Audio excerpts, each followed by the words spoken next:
faqat yaratuvchi bizga nimadir qilib berishga majbur emas.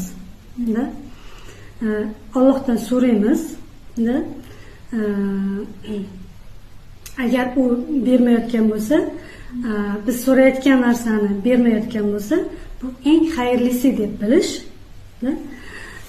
Agar bergan bo'lsa, alhamdulillah, bermasa ham alhamdulillah bo'lish kerak. Tushundingizmi? Siz bizda qanaqa bo'ladi? Bersa alhamdulillah, bermasa nega bermadi ekan? Savol ketadi unga nisbatan. Men qayerim kam? Nega men ham o'sha bandaman-ku, hamma qatori bandaman-ku.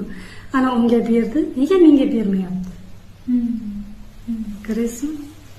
Ana unga zo'r er bergan, nega menga yaxshi er emas? Yoki ana unga zo'r uy bergan, nega menga hali ham kvartiradaman? Shunaqa ketadi. Shartsizlik.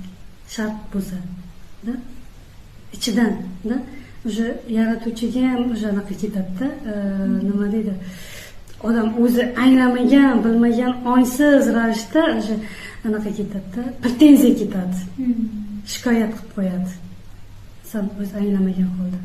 O'zi mana shu solishtirishning o'zi o'sha pretenziyaning o'zi hisoblanadi. Pretenziya o'zi shikoyat qilayotganliging o'zi, da'vo qilayotganliging o'zi. Mana solishtiramiz-ku. Unda nega unaqa? Menda nega bunaqa? Nega menga berilmayapti? Mana shuning o'zi, solishtirishning o'zi bu juda ham katta pretenziya hisoblanadi. Unga nisbatan, yaratuvchiga nisbatan. Shunaqa.